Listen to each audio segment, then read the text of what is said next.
اے خدا تیری حمد ہو، تیری ستائش ہو، تیری پرستش ہو۔ ورڈ دولت۔ آج ہم دیکھیں گے کہ بائبل میں دولت لفظ کتنی دفعہ یوز ہوا ہے، نئے عہد نامے میں کتنی دفعہ یوز ہوا ہے اور پرانے عہد نامے میں کتنی دفعہ یوز ہوا ہے۔ فردر ویڈیو کے اندر میں نے پکچر لگا دی ہے، لیٹ سے جیسے ورڈ ویلتھ 385 ٹائم یوز ہوا ہے، نئے عہد نامے میں یہ 103 ٹائم یوز ہوا ہے اور پرانے عہد نامے میں 282 ٹائمز یوز ہوا ہے۔ پھر فردر اس کی ڈیٹیل دی گئی ہے کہ کس کس چیپٹر میں کتنے، اگر لیٹ سے میتھیو ہے تو اس میں 10 ٹائم یوز ہوا ہے، مارک ہے اس میں 9 ٹائم یوز ہوا ہے، اسی طرح پرانے عہد نامے کی بکس میں بھی پراپر اس کی ایک ڈیٹیل دی گئی ہے کہ کتنا یہ یوز ہوا ہے۔ اور فردر ہم اس کے بعد اس ویڈیو میں دولت سے ریلیٹڈ جو ہے نا ورسز کو ریڈ کریں گے تاکہ اس کلام سے ہم برکت حاصل کر سکیں۔ Now we will read different verses from different chapters regarding wealth. Let's start. متی کی انجیل اس کا 6 باب اور اس کی 19 سے 20 آیات۔ اپنے واسطے زمین پر خزانہ جمع نہ کرو جہاں کیڑا اور زنگ خراب کرتا ہے اور جہاں چور نقب لگا کر چراتے ہیں، بلکہ اپنے لیے آسمان پر خزانہ جمع کرو جہاں نہ کیڑا زنگ خراب کرتا ہے اور نہ چور نقب لگا کر چراتے ہیں، کیونکہ جہاں تیرا خزانہ ہے وہیں تیرا دل بھی ہوگا۔ متی کی انجیل اس کا 6 باب اور اس کی 24 آیات۔ کوئی آدمی 2 مالکوں کی غلامی نہیں کر سکتا، اس لیے کہ یا ایک سے کینہ رکھے گا اور دوسرے سے محبت، یا ایک سے ملا رہے گا اور دوسرے کو حقیر جانے گا۔ تم خدا اور دولت دونوں کی غلامی نہیں کر سکتے۔ متی کی انجیل اس کا 19 باب اور اس کی 22 آیات سے لے کر 24 آیات تک۔ مگر وہ نوجوان یہ بات سن کر غمگین ہوا اور چلا گیا کیونکہ اس کی بہت دولت تھی۔ پر یسوع نے اپنے شاگردوں سے کہا کہ میں تم سے سچ کہتا ہوں کہ دولت مند آسمان کی بادشاہی میں داخل ہونا دشوار ہے۔ اور پھر تم سے کہتا ہوں کہ اونٹ کا سوئی کے ناکے سے گزر جانا اس سے آسان ہے کہ دولت مند آسمان کی بادشاہی میں داخل ہو۔ لوکا کی انجیل اس کا 6 باب اور 24 آیات۔ مگر افسوس تم پر جو دولت مند ہو، کیونکہ تم تسلی پا چکے۔ لوکا باب 1 اور اس کی 52 اور 53 آیات۔ اس نے قدرت والوں کو تخت سے گرا دیا اور پست حالوں کو بلند کیا۔ اس نے بھوکوں کو اچھی چیزوں سے سیر کر دیا اور دولت مندوں کو خالی ہاتھ لٹا دیا۔ لوکا کی انجیل اس کا 12 باب اس کی 13 آیات سے لے کر 21 آیات تک۔ پھر ہجوم میں سے کسی نے اس سے کہا کہ اے استاد، میرے بھائی سے کہہ کہ میرا میراث کا حصہ مجھے دے۔ مگر اس نے اس سے کہا کہ میاں، کس نے مجھے تم پر قاضی یا مقسم مقرر کیا؟ اور اس نے ان سے کہا کہ خبردار رہو اور سارے لالچ سے کنارہ کرو، کیونکہ کسی کی زندگی اس کے مال کی فراوانی پر منحصر نہیں۔ اور اس نے ان سے ایک تمثیل کہی کہ کسی دولت مند کی زمین میں بہت فصل ہوئی، اور وہ اپنے دل میں سوچ کر کہنے لگا کہ میں کیا کروں، کیونکہ میرے ہاں جگہ نہیں جہاں اپنی پیداوار جمع کروں۔ اور اس نے کہا، میں یہ کروں گا کہ اپنی کوٹھیاں ڈھاؤں گا اور بڑی بناؤں گا اور وہاں اپنا تمام اناج اور مال جمع کروں گا، اور اپنی جان سے کہوں گا کہ اے جان، تیرے پاس بہت سا مال بہت برسوں کے لیے جمع ہے، چین کر، کھا پی، عیش کر۔ مگر خدا نے اس سے کہا، اے نادان، اسی رات تیری جان تو اس سے طلب کر لی جائے گی۔ بس جو تو نے تیار کیا ہے وہ کس کا ہوگا؟ ایسا ہی وہ ہے جو اپنے لیے خزانہ جمع کرتا ہے اور خدا کے نزدیک دولت مند نہیں۔ لوکا اس کا 12 باب اور اس کی 28 آیات سے لے کر 34 آیات تک۔ لیکن تمہارا باپ جانتا ہے کہ تم ان چیزوں کے محتاج ہو۔ ہاں، اس کی بادشاہی کی تلاش میں رہو تو یہ چیزیں بھی تمہیں مل جائیں گی۔ اے چھوٹے گلے، نہ ڈر، کیونکہ تمہارے باپ کو پسند آیا ہے کہ تمہیں بادشاہی دے۔ اپنا مال اسباب بیچ کر خیرات کر دو اور اپنے لیے ایسے بٹوے بناؤ جو پرانے نہیں ہوتے، یعنی آسمان پر ایسا خزانہ جو خالی نہیں ہوتا، جہاں چور نزدیک نہیں جاتا اور کیڑا خراب نہیں کرتا، کیونکہ جہاں تمہارا خزانہ ہے وہیں تمہارا دل بھی لگا رہے گا۔ لوکا کی انجیل 12 باب اور اس کی 48 آیت۔ بس جسے بہت دیا گیا اس سے بہت طلب کیا جائے گا، اور جسے بہت سونپا گیا اس سے زیادہ مانگا جائے گا۔ لوکا کی انجیل اس کا 16 باب اور اس کی 19 آیات سے لے کر 25 آیات تک۔ ایک دولت مند آدمی تھا جو ارغوانی اور مہین کپڑے پہنتا اور ہر روز عیش و عشرت کرتا تھا، اور لازر نامی ناسوروں سے بھرا ہوا ایک بھکاری اس کے دروازہ پر پڑا ہوا تھا، اور اسے آرزو تھی کہ میں ان ٹکڑوں میں سے پیٹ بھروں جو اس دولت مند کی میز پر سے گرتے ہیں، بلکہ کتے بھی آ کر اس کے ناسور چاٹتے تھے۔ اور ایسا ہوا کہ وہ بھکاری مر گیا، اور فرشتوں نے اسے لے جا کر ابراہیم کی گود میں پہنچا دیا، اور دولت مند بھی مرا اور دفنایا گیا۔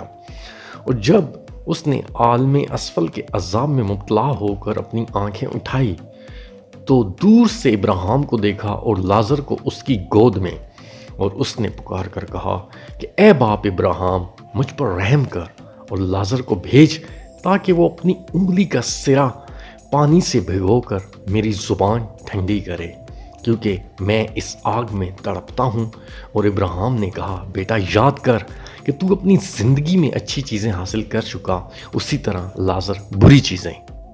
مرکز کی انجیل اس کا 4 باب اور 7 آیات۔ اور جو جھاڑیوں میں بویا گیا وہ اور ہیں، یہ وہ ہیں جنہوں نے کلام سنا اور دنیا کی فکر اور دولت کا فریب اور چیزوں کا لالچ داخل ہو کر کلام دبا دیتے ہیں، اور وہ بے پھل رہ جاتا ہے۔ فرسٹ تیموتھیوس اس کا 6 باب اور اس کی 5 آیات سے لے کر 10 آیات تک۔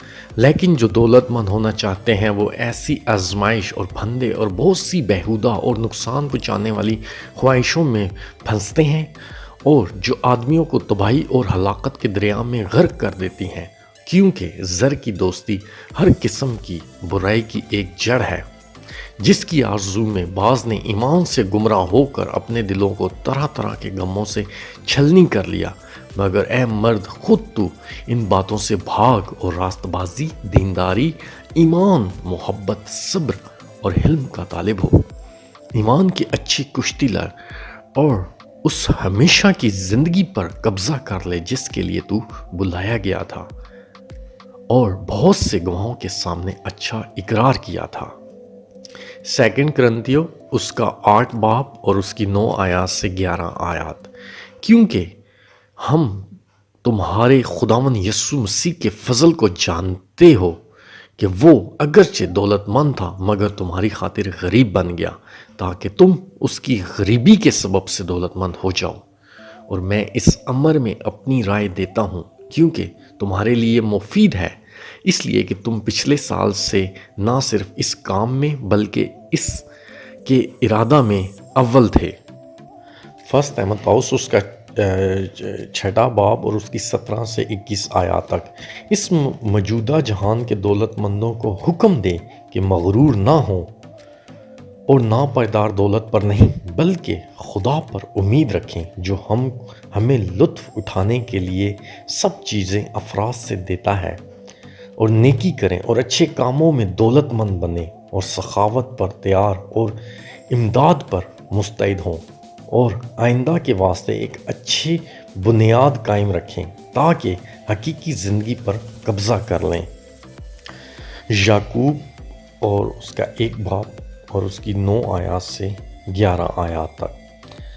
اور دولت مند اپنی ادنی حالت پر اس لیے کہ گھاس کے پھول کی طرح جاتا رہے گا، کیونکہ سورج نکلتے سخت دھوپ پڑتی ہے اور گھاس کو سکھا دیتی ہے اور اس کا پھول گر جاتا ہے اور اس کی خوبصورتی جاتی رہتی ہے۔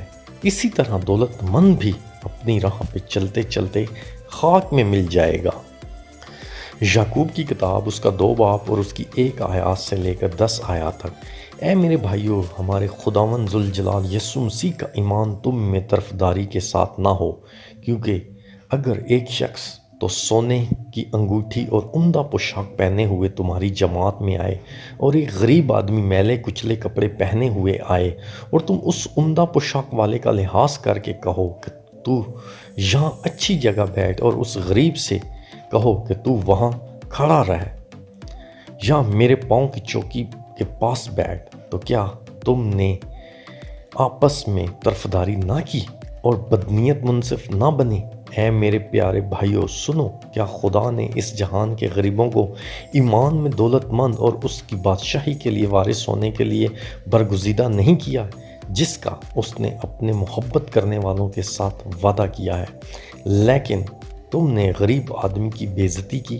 کیا دولت مند تم پر ظلم نہیں کرتے اور وہی تمہیں عدالتوں میں گھسیٹ کر نہیں لے جاتے؟ کیا وہ اس بزرگ نام پر کفر نہیں بکتے جس سے تم نامزد ہو؟ تو بھی اگر تم اس نوشتہ کے مطابق کہ اپنے پڑوسی سے اپنی مانند محبت رکھ اس بادشاہی شریعت کو پورا کرتے ہو تو اچھا کرتے ہو، لیکن اگر تم طرفداری کرتے ہو تو گناہ کرتے ہو اور شریعت تم پر قصوروار ٹھہرتی ہے، کیونکہ جس نے ساری شریعت پر عمل کیا اور ایک ہی بات میں خطا کی وہ سب باتوں میں قصوروار ٹھہرا۔ یعقوب کی کتاب اس کا 5 باب اور اس کی 1 آیات سے 6 آیات تک۔ اے دولت مندو ذرا سنو تو، تم اپنی مصیبتوں پر جو آنے والی ہیں رو اور ولولہ کرو۔ تمہارا مال بگڑ گیا اور تمہاری پوشاکوں کو کیڑا کھا گیا، تمہارے سونے چاندی کو زنگ لگ گیا اور وہ زنگ تم پر گواہی دے گا اور آگ کی طرح تمہارا گوشت کھائے گا۔ تم نے اخیر زمانہ میں خزانہ جمع کیا ہے، دیکھو جن مزدوروں نے تمہارے کھیت کاٹے ان کی وہ مزدوری جو تم نے دغا کر کے چھوڑی چلاتی ہے، اور فصل کاٹنے والوں کی فریاد رب الافواج کے کانوں تک پہنچ گئی ہے۔ تم نے زمین میں عیش و عشرت کی اور مزے اڑائے، تم نے اپنے دلوں کو ذبح کی زندہ موٹا تازہ کیا۔ تم نے راست باز شخص کو قصوروار ٹھہرایا اور قتل کیا، وہ تمہارا مقابلہ نہیں کرتا۔ ایوب نبی کی کتاب اس کا 27 باب اور اس کی 19 سے 20 آیات۔ دولت مند جب سوئے گا اپنے ساتھ کچھ نہ لے جائے گا، وہ آنکھیں کھولے گا اور کچھ نہ پائے گا، دہشتیں اسے سیلاب کی طرح پکڑ لیں گی۔ مثال کی کتاب اس کا 11 باب اور 28 آیات۔ جو دولت پر بھروسہ رکھتا ہے وہ مرجھا جائے گا۔ مثال کی کتاب اس کا 11 باب اور اس کی 4 آیت۔ غضب کے دن میں دولت فائدہ نہ دے گی مگر راستی موت سے چھڑاتی ہے۔ مثال کی کتاب اس کا 13 باب اور اس کی 7 آیت۔ کوئی گویا دولت مند ہے جبکہ اس کے پاس کچھ نہیں، اور کوئی گویا غریب ہے جبکہ اس کے پاس بڑی دولت ہے۔ مثال کی کتاب اس کا 13 باب اور اس کی 11 آیت۔ ظلم کا مال گھٹ جائے گا مگر جو محنت سے جمع کرتا ہے اس میں بڑھوتی ہوگی۔ مثال کی کتاب اس کا 14 باب اور اس کی 20 آیات سے 21 آیات۔ کنگال سے اس کا ہمسایہ بھی نفرت کرتا ہے مگر دولت مند کے دوست بہت ہوتے ہیں۔ جو اپنے ہمسائے کی حقارت کرتا ہے وہ خطا کرتا ہے، جو غریبوں پر رحم کرتا ہے وہ مبارک ہے۔ مثال اس کا 15 باب اس کی 16 سے 19 آیات۔ پریشانی کے ساتھ بہت دولت رکھنے کی نسبت خداوند کے خوف کے ساتھ کم رکھنا بہتر ہے۔ عداوت رکھ کر پالا ہوا بیل کھانے کی نسبت محبت کے ساتھ سبزی کھانا بہتر ہے۔ غصہ ور انسان جھگڑے برپا کرتا ہے مگر طویل البشر شخص جھگڑے مٹاتا ہے۔ کاہل مرد کی راہ کانٹوں کا باڑ ہے پر محنتیوں کا راستہ شرح ہے۔ مثال کی کتاب اس کا 19 باب اور اس کی 4 آیت۔ دولت دوستوں کو زیادہ کرتی ہے اور غریب سے اس کا دوست الگ ہو جاتا ہے۔ مثال اور اس کا 23 باب اور اس کی 4 سے 5 آیات۔ دولت مند ہونے کے لیے دکھ نہ اٹھا، اپنی اس دانش مندی سے باز آ۔ جو ہی تو اس چیز پر نگاہ کرے گا وہ جاتی رہے گی، کیونکہ وہ اپنے لیے اس عقاب کی مانند پر بنا لیتی ہے جو آسمان کی طرف اڑ جاتا ہے۔ مثال کی کتاب اس کا 28 باب اور 20 آیات۔ قابل اعتبار شخص برکتوں سے معمور ہوتا ہے مگر جو دولت مند ہونے کے لیے جلد بازی کرتا ہے وہ بے سزا نہ رہے گا۔ جامع اس کا 5 باب اور اس کی 9 سے 10 آیات تک۔ زر دو زر سے سیر نہ ہوگا، دولت کا محب اس سے نفع نہیں اٹھائے گا۔ یہ بھی باطل ہے، جب مال کی زیادتی ہوتی ہے تو اس کے کھانے والے بہت ہو جاتے ہیں، تو اس کے مالک کو کیا فائدہ ہے سوائے اس کے کہ اپنی آنکھوں سے اس پر نظر کرے۔ اے قدوس خدا، یہ کلام ہماری زندگیوں میں بہت سا پھل لے کر آئے اور ہم تمام انسانوں پر اس کلام پر عمل کرنے کی توفیق عطا فرما، آمین۔